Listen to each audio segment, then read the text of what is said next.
Aujourd'hui, En mode découverte t'emmène dans le monde de la comptabilité.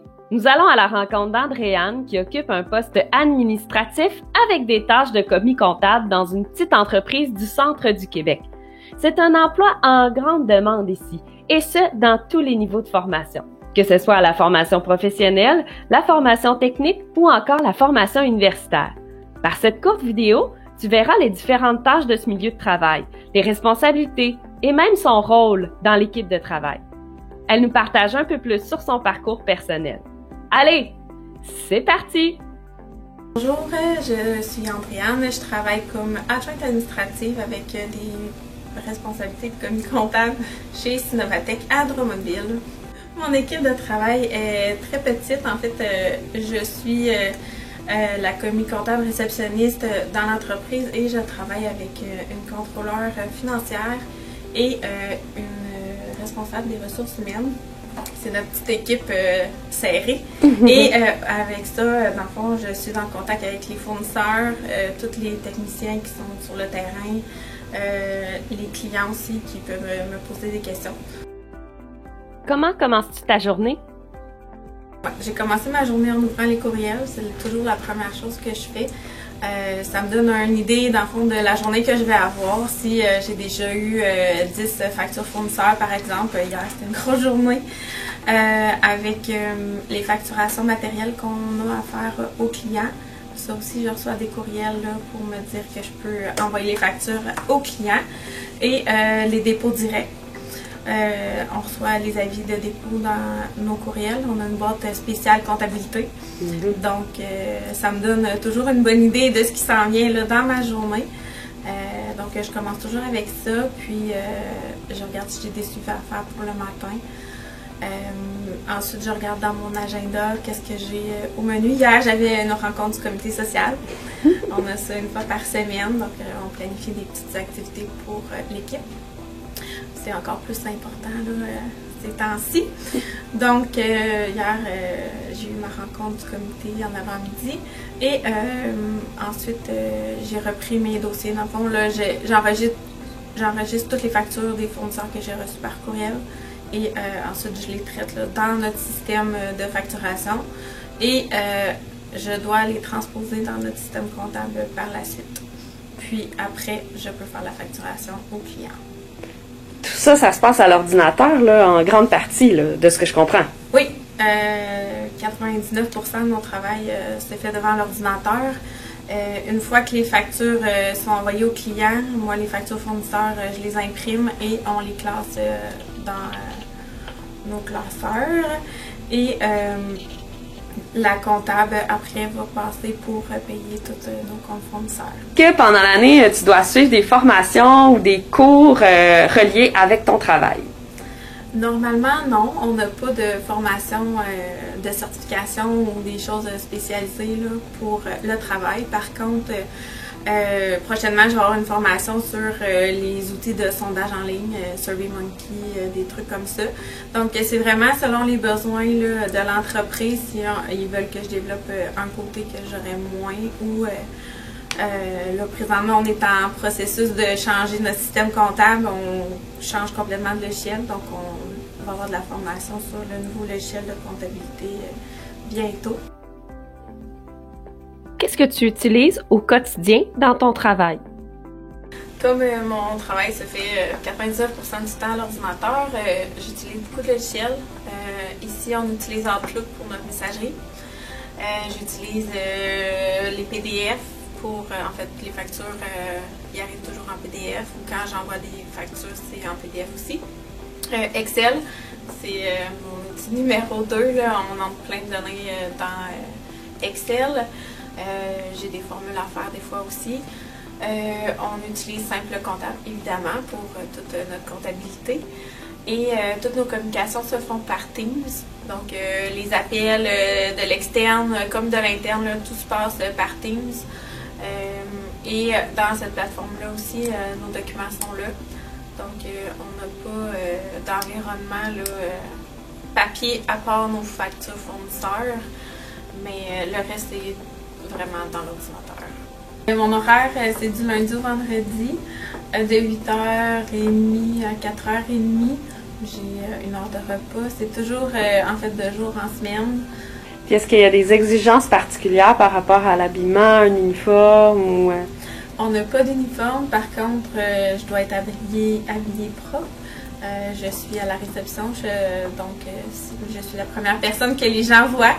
Ça me prend une apparence soignée.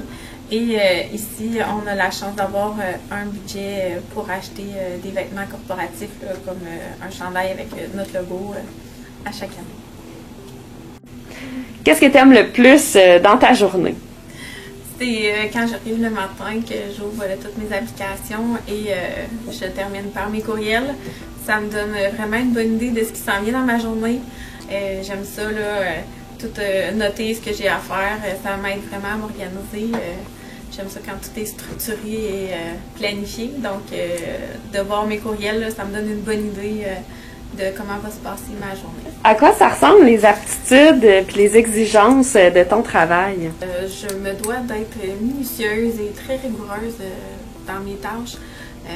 C'est moi qui saisis là, toutes les données pour les fournisseurs, les clients. Quand je reçois un paiement d'un client, par exemple, il faut que je m'assure que le numéro de facture qu'il veut payer, le montant il correspond avec la facture, la date du dépôt. Il faut que je m'assure que c'est passé ou bientôt. Si c'est plus tard, je ne peux pas l'encaisser. Donc, il faut vraiment faire attention quand on reçoit des courriels là, avant de les traiter pour être sûr d'être correct. Et un bon français, comme ben là, je suis à la réception, c'est moi qui prends les appels. Et je fais les communications avec les clients, donc il n'y a pas personne qui passe en arrière de moi là, pour corriger. Donc, il faut que je m'assure d'avoir un très bon français écrit et parler là, quand on a des appels. Donc, à ce que je comprends, tu travailles de façon plus rapprochée avec la contrôleur financière de l'entreprise, c'est ça? Moi, je suis la porte d'entrée. C'est moi qui réceptionne les paiements des clients, que ce soit en dépôt direct ou par chèque. Les factures fournisseurs, c'est moi qui saisis tout ça dans le système comptable. Puis elle, ensuite, a fait la vérification pour les paiements. Que ce soit les paiements des clients qui soient entrés dans le compte ou de faire les chèques pour payer nos fournisseurs. C'est tout elle qui s'occupe de cette partie-là. Donc, moi, quand j'ai fini ma section, ça s'en va sur son bureau à elle. Puis, elle me revient après ça s'il y a des choses à envoyer par la poste. Par exemple, les chèques fournisseurs, elle les produit, moi, je les envoie. Donc, c'est vraiment un travail en collaboration là, avec ma contrôleur financière. Quel a été ton parcours scolaire?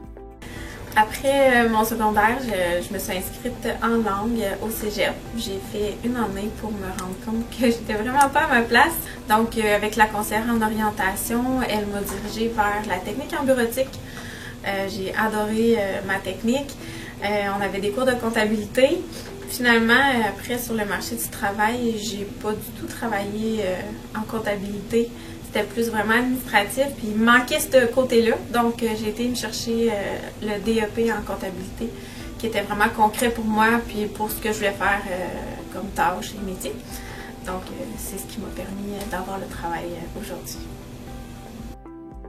Merci, Andréane, d'avoir pris le temps dans ta journée de nous recevoir et de nous montrer un peu de ton quotidien. Bonjour, je me présente, Carl Drouin, je suis conseiller d'orientation au Centre de services scolaires des Bois-Francs à Victoriaville. Mon rôle, à titre de conseiller d'orientation, c'est de vous accueillir. C'est d'accueillir l'élève quand il vient me voir, prendre connaissance de la problématique. C'est-à-dire, tu viens me voir pourquoi? Est-ce que tu viens me voir pour obtenir de l'information sur différents programmes d'études, sur des professions, ou tu es tout mélangé? C'est souvent ça qui va arriver. On est tout mélangé, on vient me rencontrer. Moi, ma job, c'est de prendre le casse-tête, l'image que devant moi, c'est-à-dire qui va être toi, et de refaire cette image-là pour qu'elle te ressemble le plus possible à partir des éléments que tu aimes moins, tes intérêts, tes valeurs, tes aptitudes. Puis on prend ce gros casse-tête-là et on essaie de le monter ensemble pour qu'il te ressemble le plus. Première étape.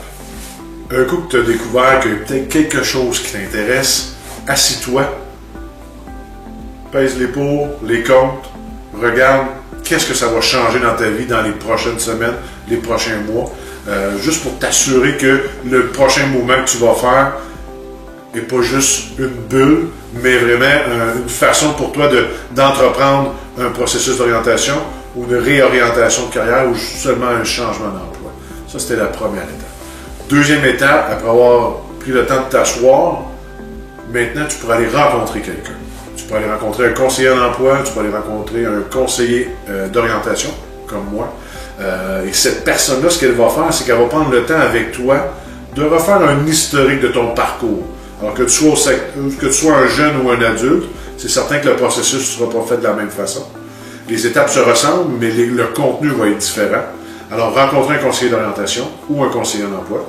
Troisième étape, ce que tu peux avoir fait, et probablement que le conseiller d'orientation ou le conseiller en emploi va t'emmener vers ça également. Élève d'un jour dans un programme d'études, travailleur d'un jour auprès d'une entreprise qui offre le type d'emploi que tu aimerais faire. Après ça, on remet tout ça sur table avec le conseiller en emploi ou le conseiller d'orientation pour s'assurer que tes recherches, ta mise en action a été convient à ton projet, convient toujours à ton projet.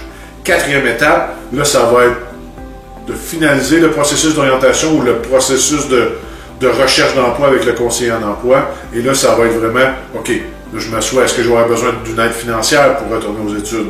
Est-ce que je peux me permettre de quitter mon emploi pour en essayer un nouveau? Là, ça fait partie du casse-tête que tu vas devoir regarder avec la personne qui va te venir en aide. Bonjour, mon nom est Amélie, je suis chargée de projet pour la table régionale de l'éducation Centre du Québec. C'est moi qui ai tourné et réalisé les vidéos que vous venez de voir. Vraiment, même pour moi qui est un adulte, ça a été une expérience tout à fait enrichissante. Des fois, on se fait une idée préconçue de qu'est-ce que peut faire cette personne-là dans son monde, dans son métier, dans sa profession.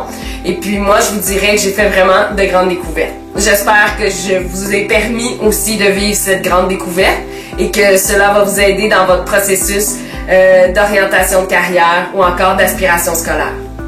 À très bientôt, puis faites attention à vous. Bon, ben je pense que c'est fini, hein?